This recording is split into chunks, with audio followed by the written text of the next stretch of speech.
नमस्कार, मेरा नाम ज्ञानेश्वर है और आपने देखना शुरू कर दिया है लाइव सिटीज। देखिए, मैं तो पटना में बैठा हूं और मेरे साथ लंदन से जुड़ रहे हैं राकेश पांडे जी। बिहार के रहने वाले हैं, बिहार की माटी के लाल हैं, चंपारण से नाता है और लंदन में रहते हैं, बिहार आते जाते रहते हैं। कोई हफ्ता ऐसा नहीं होता जिसमें वह किसी न किसी देश की यात्रा कर रहे होते हैं। कैंसर की दवाइयां बनाते हैं। इसके अलावा ब्रावो फाउंडेशन के माध्यम से पूरे बिहार में जय चंपारण की आवाज बुलंद करते हैं। आगे क्या उद्देश्य है मुझे नहीं पता, लेकिन मैं ठीक हूँ। राकेश जी, आप लंदन में ही बैठे हैं अभी? बहुत बहुत धन्यवाद। मैं यूरोप में आ गया हूँ। मैं अभी यूरोप वाले अपने अच्छा, ऑफिस आप यूरोप में आ यूरोप गए। में आ गया हूँ, अपने कार्यालय में बैठा हूँ। बॉल्टिक्स का एक कंट्री है अच्छा जी। जी, लेकिन देखिए, मैंने आज राकेश जी को क्यों जोड़ा, क्योंकि बात कश्मीर की हो रही है। जब कश्मीर का जिक्र आता है, जब हम लोग बचपन में भी थे तो कहा जाता था कि धरती का स्वर्ग कहाँ है, तो कश्मीर में। कश्मीर की यात्राएं हमने भी की हैं, बहुत विपरीत परिस्थितियों में भी की है। जब कारगिल का युद्ध चल रहा था, तुरंत समाप्ति हुई थी। और यह नारा भी हम बहुत गर्व से लगाते हैं कि दूध मांगोगे तो खीर देंगे, कश्मीर मांगोगे तो चीर देंगे। राकेश जी अब बिहार के 100 लड़कों को, चंपारण के 100 लड़कों को बिल्कुल फ्री लेकर जा रहे हैं कश्मीर। श्रीनगर भी जाएंगे, लाल चौक भी जाएंगे। देखिए, अब कश्मीर की फिजा बदली हुई है। कश्मीर में पर्यटक दिखाई पड़ते हैं, कश्मीर में चहल पहल दिखाई पड़ती है, क्योंकि केंद्र की सरकार ने धारा 370 हटाने के बाद वहां के माहौल को बदला है। तो ऐसे में बिहार के 100 लड़के कश्मीर जाएंगे। लाल चौक पर, जहां कभी तिरंगा लहराना फहराना बहुत ही मुश्किल था, वहां ये बिहारी लड़के तिरंगा भी लहराएंगे। राकेश जी, आपने इसका नाम दिया है चंपारण कश्मीर सद्भावना मार्च। और इन 100 लड़कों को ले जाने का मकसद क्या है? हमें यह भी खबर मिल रही है कि सभी को आप दिल्ली से हवाई जहाज से ले जाएंगे। बिल्कुल निःशुल्क यात्रा है और इसके लिए बाजाबता पंजीकरण प्रारंभ है। भारत सरकार ने सुरक्षा की भी तमाम व्यवस्थाएं की है। इसके पीछे आपका मकसद क्या है? क्योंकि मैं बार-बार देखता हूं कि कभी आप, जब मद्रास कैफे फिल्म आती है तो उसे भी निःशुल्क दिखवा देते हैं। कश्मीर फाइल्स आती है तो उसे भी निःशुल्क दिखवा देते हैं। मतलब हिंदुत्व और सनातन धर्म, इसे लेकर आप ज्यादा बिल्कुल वो रहते हैं, आवेग आपके भीतर भरा होता है। ये क्या मकसद हो गया कि बिहार के 100 लड़कों को, और ये लड़के कैसे जा सकते हैं कि उन्हें कश्मीर की यात्रा करने का मौका भी मिल जाए, और इसका मकसद क्या है? ज्ञानेश्वर जी, बहुत बहुत नमस्कार और आपकी लाइव सिटीज़ की टीम को बहुत बहुत धन्यवाद कि दुनिया के किसी कोने जी में हम रहें, आप हमको जोड़ लेते हैं। और आपकी ये जी टेक्नोलॉजी, जी आपकी ये टीम वर्क बहुत बहुत बधाई के पात्र हैं। बिहार में अच्छा काम आप लोग भी करते हैं। देखिए, सवाल आपका बहुत लंबा है, लेकिन दो तीन चीज़ जी मैं इसको दो तीन हिस्से में बांट के बताऊंगा। पहली बात कि राष्ट्रवाद की जी बात है, तो मैं अकेला राष्ट्रवादी नहीं हूँ। इस राष्ट्र में रहने वाले कई लोग हैं जो राष्ट्रवादी हैं, और अलग अलग तरह जी से अभिव्यक्ति होती है हर आदमी की। मेरी भी अभिव्यक्ति का एक पैमाना है। मुझे लगता है कि राष्ट्र जी के प्रति आदमी को समर्पित होना चाहिए, और ये संस्कार है हमारा। रही बात सनातन की, तो सनातन तो हमारे खून में है, और सनातन हमारे खून में है। और तमाम बाधाओं के बावजूद अगर आज सनातन व्याप्त है विश्व में, तो हम जैसे छोटे छोटे लोगों का ये कर्तव्य बनता है कि उसमें गिलहरी का योगदान दें, और सनातन को एक जी ऐसे मंच पे लेके आए कि लोग उसकी अच्छाइयों को समझें। उसके विषय में जो अनर्गल वार्तालाप कुछ नेतागण या कुछ पॉलिटिशियंस अपने चुनाव के हिस्से के हिसाब से करते रहते हैं, वो नहीं करें। अब रह गई बात कि मैं अपने पूरे जीवन काल में कश्मीर पहली बार अगस्त के महीने में गया। मैं आज तक कश्मीर नहीं अच्छा। गया था जी। मैं जम्मू तक गया था, लेकिन मैं कश्मीर नहीं गया था। और यही कमोबेश स्थिति है कि जिससे आप कहेंगे कश्मीर, तो वो कहता है कि वैष्णो माता के दरबार जाना है, जबकि वो जम्मू में है। और जम्मू और कश्मीर जो जी है, कश्मीर श्रीनगर है, कश्मीर कुपवाड़ा है, कश्मीर वो वादियाँ हैं जिसमें कभी पंडित रहा करते थे। सनातन के शंकराचार्य ने जहाँ से आपका शंकराचार्य मंदिर की स्थापना की, जहाँ से लेकर कन्याकुमारी तक सनातन का उद्घोष किया शंकराचार्य जी ने, कश्मीर वो है। जी और मैं घूम के जी आया तो मुझे बड़ा अच्छा लगा, क्योंकि हम लोग वहाँ एक winter centre for winter disease करके है वहाँ पे, उसके साथ कोई बड़ा काम करना चाहते हैं। और मोदी जी की कृपा से कम 370 लागू हुई। उसके बाद से कश्मीर वैसा है नहीं जैसा लोगों ने तीन सौ सोचा। सत्तर खत्म हुआ, 370 हाँ, खत्म हुआ। 370 की जो धारा उन्होंने लागी थी वो खत्म किया। उसके बाद से जी कश्मीर बदल गया। तो जब तक लागू हम्म, थी चीज़ें वैसी नहीं थी जैसा हम लोग सोचते हैं। और उसका जी, जो हम लोगों ने अखबारों में और न्यूज़ चैनल में देखा है कि पत्थरबाजी, लेकिन अब कश्मीर बदल गया जब से 370 की धारा खत्म हुई है। और इसका जी, आनंद लेने हम लोग भी गए थे, वहाँ व्यापार भी करना है, वहाँ की डेमोग्राफी पे चेंज भी काम करना है। और दूसरा सबसे बड़ी बात ये है कि वहाँ मैंने कुपवाड़ा डिस्ट्रिक्ट में था मैं, और वहाँ की जो महिलाएं हैं उनके साथ हम लोग सैनिटरी नैपकिन पे काम करना चाहते हैं। हम लोग तिरंगा झंडे का वहाँ देखा मैंने, मिलिट्री के साथ मिलकर महिलाएं तिरंगा झंडा सिलती हैं और वो बाकी पूरे भारत में होता है। तो इस तरह से चीज़ें बदल रही हैं। तो मुझे लगा कि बिजनेस व्यापार अपनी तरफ है, लेकिन चंपारण चूंकि सत्याग्रह की भूमि है, और चंपारण से जी, ही गांधी जी ने सत्याग्रह का आंदोलन शुरू किया था। 1917 की बात है मुझे जहाँ तक ठीक से अगर याद हो तो मुझे ऐसा लगता है कि हम लोग को इस पे काम करना चाहिए और चंपारण को कश्मीर से जोड़ना चाहिए। मतलब चंपारण के लोगों को भी लगना चाहिए कि भाई कश्मीर हमारा है और हम कश्मीर के एक हिस्सा हैं। और चंपारण में रह के सिर्फ नहीं हो सकता, चंपारण से कश्मीर तक की यात्रा करके, उसका अनुभव करके, वहाँ की वस्तु स्थिति को देखकर इसका एक अलग आनंद हो सकता है। इसके लिए मेरा उद्देश्य था कि चंपारण से प्रबुद्ध लोग, कुछ युवा, क्योंकि मैं सबको लेके नहीं जा सकता हूँ, क्योंकि इतना जी, अर्थ की भी व्यवस्था नहीं है, लेकिन जितनी है। और एक चंपारण से प्यार है, आपको पता है, जय हिंद जय चंपारण बोलता रहता हूँ, तो प्यार है इसलिए हवाई जहाज से लेके जा रहा हूँ। और सुविधा भी है, सुगम भी है, क्योंकि बच्चे हैं गाँव से आएंगे और ट्रेन में अगर जाएंगे फिर बस में जाएंगे तो उनको दिक्कत होगी। तो थोड़ा उनकी दिक्कत का भी ख्याल रखा गया, उनकी सुविधा का भी ख्याल रखा गया है। तो ये यात्रा का मुख्य उद्देश्य है कि चंपारण जो सत्याग्रह की भूमि है उससे कश्मीर को जोड़ना, और ये बताना कि देखिए हमारा हिस्सा है कश्मीर, और हम बड़ी सद्भावनापूर्वक और सादगी के साथ इस कश्मीर की कश्मीरियत को समझना चाहते हैं, यहाँ के लोगों को समझना चाहते हैं, और एक संदेश देना चाहते हैं कि देखिए कितना सुगम हो गया कश्मीर, जिसको 370 के रहते वक्त कितनी समस्याएं थी, और 370 जाने के बाद आज कैसा खिलखिला के हंस रहा है कश्मीर और हमारा स्वागत कर रहा है।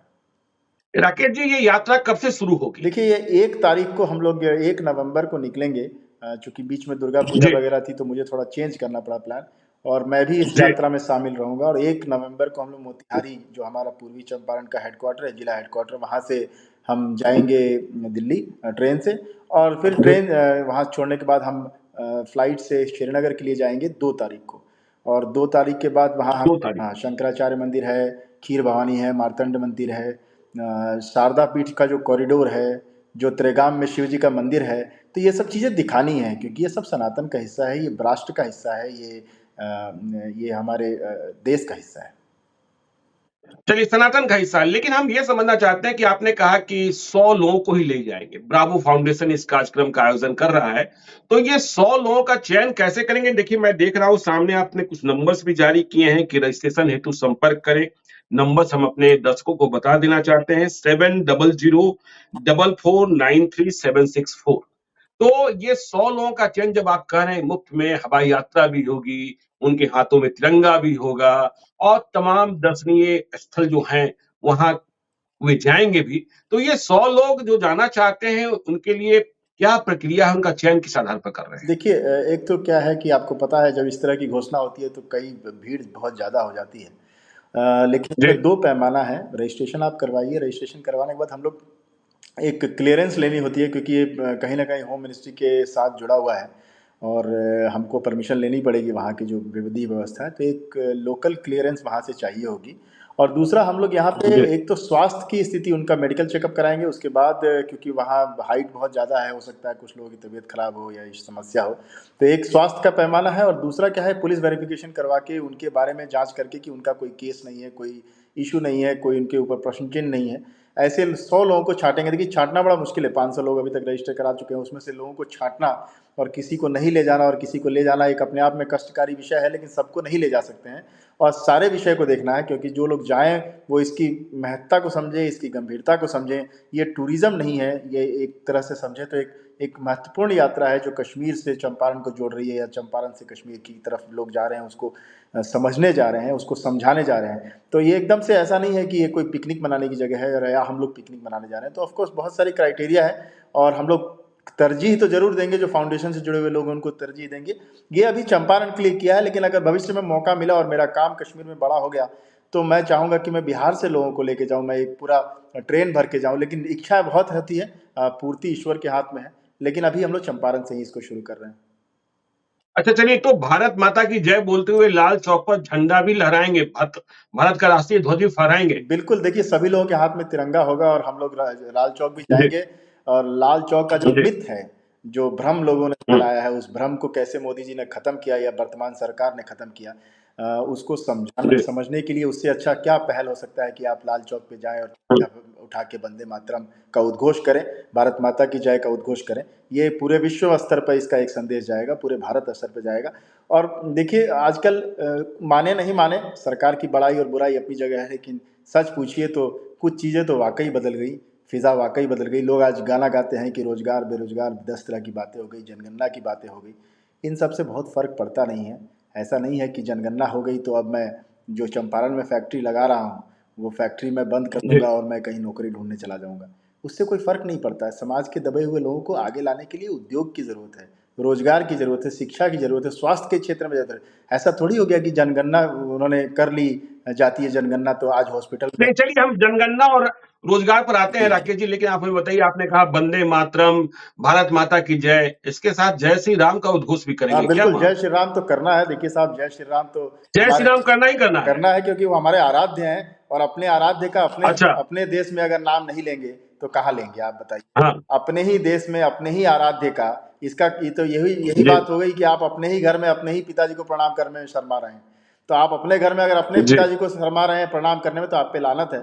इसलिए मेरा कहना यह है कि अगर अपने घर में, अपने देश में, अपने आराध्य को अगर हम लोग याद नहीं करें, उनका वंदन अभिनंदन नहीं करें, तो फिर ये जीवन व्यर्थ है।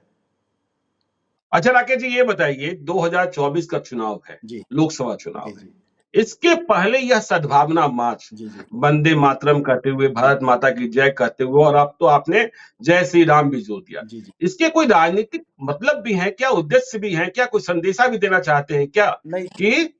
देखिए सर, मैं जब भी कोई काम करता हूँ तो उसका राजनीतिक अर्थ ही निकाला जाता है।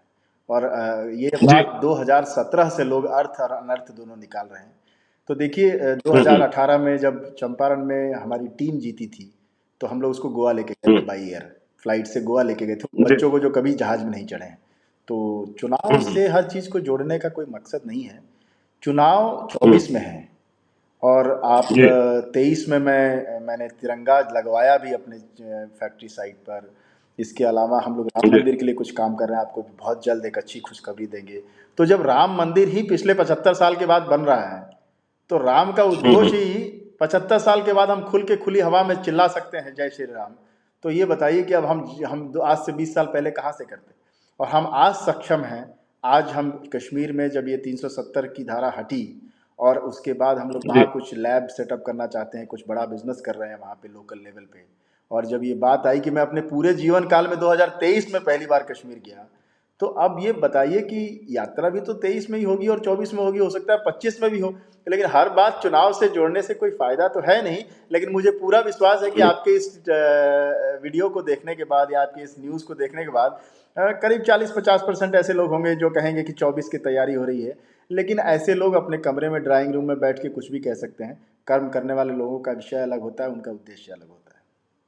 नहीं, मैंने कभी पढ़ा था राकेश जी, आप कहते भी हैं कि मैं तो ब्लड प्रेशर की दवा बनाता हूं, बनाने दीजिए, राजनीति जिन्हें करनी है उन्हें करने दीजिए। तो ठीक है, लेकिन मैं ये देखता हूं, जय श्री राम का उद्घोष आपने कहा, लेकिन ऐसी फिल्मों को आप मुफ्त में दिखाते हैं जो कुछ और संदेशा देना चाहता है। जैसे हमने देखा मद्रास कैफे, हमने देखा कश्मीर फाइल्स, इसके लिए आप बिल्कुल मुफ्त खोल देते हैं। क्या मतलब होता है, वो भी चंपारण में? देखिए, अब मैं बता रहा हूँ, मैं चंपारण का हूँ। और मेरी जो आज जी। की आर्थिक स्थिति वो इतनी है कि मैं चंपारण के कुछ लोगों के लिए कुछ चीज़ें उपलब्ध करवा सकता हूँ। जब मैं जी। अंबानी की तरफ बड़ा हो जाऊंगा तो शायद पूरे बिहार के लोगों के लिए उपलब्ध करवाऊंगा या भारत के लोगों के लिए उपलब्ध कराऊंगा।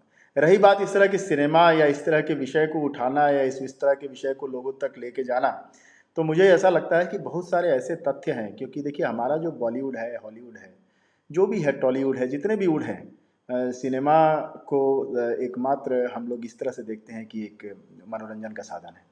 जबकि सिनेमा जो है वो समाज को संदेश भी देता है, सत्य भी चीज़ें लेके आता है। समाज में कई चीज़ें, कुरीतियाँ और अच्छाइयाँ दोनों को सामने लेके आता है। कुछ ऐसी सिनेमा हैं जो राष्ट्रवाद से प्रेरित हैं और राष्ट्र में जो घटनाएं भूतकाल में हुई हैं उनका सही प्रदर्शन कर रही है वो। और कहीं ना कहीं सही संदेश लेके आ रही हैं, तो उनको जनता तक पहुंचाना चाहिए। क्योंकि देखिए, हम लोग आंख मूंद लेने से सूर्य जो है वो अस्त नहीं हो जाता है। तो जब जो चीज़ें हैं जी उसको मानना चाहिए। और समाज में बहुत सारी ऐसी समस्याएं रही हैं भूतकाल में, चीज़ों को, सनातन को इस तरह से दबाया गया है, सच्चाई को छुपाया गया है, कश्मीर की वस्तु स्थिति से लोगों को भ्रमित किया गया है। अगर उससे संबंधित कोई सिनेमा, जैसे अभी वैक्सीन वार आई थी, मैंने उसके बारे में भी कहा, लेकिन कि अगर मौका मिला तो वो भी दिखाऊंगा। लेकिन कहने का मतलब ये कि जानना जरूरी है ना कि आप इस वैश्विक व्यवस्था में कितनी मेहनत कर रहे हैं, कितनी लड़ाई कर रहे हैं अपने आप को सरवाइव करने के लिए। पूरा देश, कई देश हैं जो आपके खिलाफत हैं, कई एजेंसीज हैं जो आपके खिलाफत हैं, कई बिजनेस हाउसेज हैं जो आपके खिलाफत हैं, फिर भी आप अपने आप को बचा के, सनातन को बचा के, हिंदू धर्म को बचा के, राष्ट्र को बचा के कुछ ना कुछ आगे बढ़ने की चेष्टा कर रहे हैं। तो ये सब चीज़ें बताना है तो भाई हमारे पास पैसे हैं तो हम थोड़ा दिखा देते हैं। अब हम नेताजी तो है नहीं कि हर चीज़ का 100 रुपये का पेट्रोल चुनाव में भरवा दें और 50 रुपये का या 100 रुपये का सिनेमा हॉल में टिकट नहीं खरीद पाए। तो ये देखिए, हम इस्तेमाल चलिए, नहीं करते पैसे हैं। हैं तो आप दिखा देते हैं राकेश जी, पैसे हैं तो दिखा देते हैं। हमने पिछले दिनों एक तस्वीर देखी आपकी अडानी के साथ। अडानी के साथ भी कोई बिजनेस आप करने जा रहे हैं, दुबई में शायद आप थे। मैं ये जानना चाहता हूँ, दुनिया के विभिन्न देशों को आप घूमते रहते हैं, वहां जाते हैं। मैंने प्रारंभ में ही कहा कि हर हफ्ते किसी न किसी देश की यात्रा पर होते हैं। बिहार के लोग वहां आपको मिलते हो, जो बिहार ग्रुप है, बिहार के रहने वाले लोग हैं, वे बिहार को, आज के बिहार को लेकर कितने आशान्वित दिखते हैं, या उनमें निराशा दिखती है कि मेरा बिहार क्या, कहाँ, कैसे? जो रहने वाले लोग बाहर में हैं, दुनिया के कई देशों में, उनसे जब बातचीत होती है, तो बिहार को लेकर उनकी चिंता और उनकी आशा क्या दिखती है? देखिए, बिहार के लोग कमोबेश आपको दुनिया के हर कोने में मिल जाएंगे और भारत के भी हर कोने में मिल जाएंगे। और मैं बड़ा जी, फक्र से इस बात को कहता हूँ कि मैं बिहारी हूँ तो हूँ। आप बिहारी हैं तो सामने वाले को लगना चाहिए कि आप बिहारी हैं। हम पंजाबी तो है नहीं कि हम जी, पंजाबी की तरह लगेंगे, हम राजस्थानी तो है हुँ, नहीं कि राजस्थानी की तरह लगेंगे, हम बिहारी हैं। तो इसमें कोई बात नहीं है। जी, लेकिन क्या होता है कि रही बात वर्तमान बिहार की, तो आसान्वित तो हर बिहारी है। हर बिहारी चाहता है कि हुँ, भाई मेरा बिहार अच्छा कहलाए, अच्छा करे, वहाँ के में स्वास्थ्य, शिक्षा, रोजगार की व्यवस्था हो। लेकिन जिस दौर में उन जी, लोगों ने बिहार को छोड़ा है, और किसी ने 15 साल पहले छोड़ा, किसी ने 20 साल पहले छोड़ा, किसी ने, तो जिस दौर में और जिस हालात में लोगों ने बिहार को छोड़ा है वो कहीं ना कहीं चिंताजनक है। बिहार, बार बार हुँ, लोग हुँ, कहते हैं, बिहार एक्चुअल में मजदूर की फैक्ट्री है। यहाँ से मजदूर निकलते हैं जी, और दुनिया में, पूरे पूरे भारत में कहिए, उत्पादन करते हैं, पूरी दुनिया के कोने में काम करते हैं। अब रह गई कि जो लोग यहाँ से आए हैं, या तो मिडिल क्लास के लोग हैं, कुछ व्यवसायी वर्ग के लोग भी हैं। हर व्यक्ति जहाँ आता है वहाँ जब धनोपार्जन शुरू कर देता है, तो बिहार की तरफ लौटने का मन सिर्फ छठ में होता है। और मेरा प्रयास हमेशा जी, ये रहता है कि सिर्फ छठ और दिवाली और होली में बिहार मत जाइए। बिहार हमेशा जाइए जब आपके पास समय हो। बिहार इसलिए आपको ढूंढ रहा है क्योंकि बिहार की स्थिति का ये रिक्वायरमेंट है, यह डिमांड है, जो वर्तमान स्थिति है कि आप जैसे लोग, हम जैसे लोग बिहार में अनवरत रूप से काम करें। सिर्फ दिवाली होली में आके, जी, या किसी सभा में, जनसभा में बड़ी बड़ी बातें करके, या अपने आप को सिर्फ बिहारी बिहारी कहने से कुछ नहीं होगा। जब तक बिहार के लोग, बिहार से बाहर जो बैठे हैं, अपना कीमती समय निकाल कर बिहार में एक मिशन के तहत आना शुरू कर देंगे, बिहार के लोगों के उत्थान के लिए एक मिशन के तहत काम कर देंगे। क्योंकि देखिए, कई लोग दिल्ली रहते हैं, कई लोग पटना रहते हैं, वो भी अपने गांव हर महीने नहीं जाते होंगे, उनके पास 10 कार्य है, मेरे पास भी 1000 कार्य है, लेकिन फिर भी मैं बिहार हर महीने आता हूँ। क्योंकि एक मेरा मिशन है, मैं अपने मिशन पे काम कर रहा हूँ जी, कि मुझे बिहार का उत्थान करना है। अब उत्थान पूरे बिहार का तो हम करेंगे नहीं, सरकार अपना काम कर रही है, पॉलिटिशियंस अपना काम कर रहे हैं, तो बिहारी होने के नाते एक मेरा भी दायित्व है, कर्तव्य है, जिसका मैं निर्वाह कर रहा हूँ। लेकिन मैं मिशन के तौर पे कर रहा हूँ। जी, मेरा ये मिशन है कि मैं पहले एक उद्योग लगाऊंगा, फिर स्वास्थ्य के क्षेत्र में काम करूंगा, अभी शिक्षा के क्षेत्र में हम लोग काम कर, जो मुझसे बन पड़ रहा है। मैं कहता हूँ, अगर 100 लोग भी मुझसे लाभान्वित होते हैं बिहार के, तो मुझे बहुत खुशी है। और मैं चाहूँगा कि इस तरह मेरे जैसे अगर 100 लोग आ जाए, तो कितनी ज़्यादा संख्या में लोग लाभान्वित होने लगेंगे। तो मुझे लगता है कि लोग देखते तो हैं, चाहते तो हैं, लेकिन जिस हालात में गए थे, उस हालात को वापस याद करके या तो आना नहीं चाहते हैं, या यहाँ की व्यवस्था से इतना घबराते हैं कि बाहर बैठ के ही बिहार पर टिप्पणी करते रहते हैं। चलिए, बाहर बैठकर बिहार को देखते रहते हैं। तो आप जा रहे हैं कश्मीर, हमारी शुभकामनाएँ हैं, 100 लोगों को साथ लेकर जा रहे हैं। जब आप लौटेंगे तब भी हमारी बात होगी, क्या अनुभव रहे और क्या वहाँ हमारे बिहारी लड़कों ने देखा, उन्होंने क्या सीखा? क्योंकि मुझे याद है कि जब मैं बचपन में था, सरकारी स्कूल में पढ़ता था, फिर कॉलेज में आया, तो हम लोगों को देशाटन के लिए ले जाया जाता था, ताकि देश दुनिया को समझे और वहाँ जो अच्छाइयाँ हैं, उन्हें सीख कर आ सकें और अपनी ज़िंदगी में उतार सकें। आप एक कोशिश कर रहे हैं, इसके लिए आपको बधाई देता हूँ। जब आप बिहार आएँगे तो मुलाकात भी होगी। तो आज के लिए इतना ही। राकेश पांडे जी रोड से जुड़े हुए थे। 1 तारीख से कश्मीर की यात्रा शुरू हो रही है और बड़ी तैयारी है। एमएचए मतलब मिनिस्ट्री ऑफ होम अफेयर्स से भी मंजूरी मिली हुई है। तो आज के लिए इतना ही, हमें दीजिए इजाजत। और चलते-चलते जिन लोगों ने अब तक हमारे यूट्यूब चैनल लाइव स्ट्रीम को सब्सक्राइब नहीं किया है, वो ज़रूर कर लें और यदि इस वीडियो को फेसबुक पेज के माध्यम से देख रहे हैं, तो पेज को लाइक करें, ट्विटर पर भी हमें फॉलो करें। धन्यवाद। प्रणाम, प्रणाम, नमस्कार। सभी लोगों को प्रणाम, नमस्कार, प्रणाम। आपको भी प्रणाम।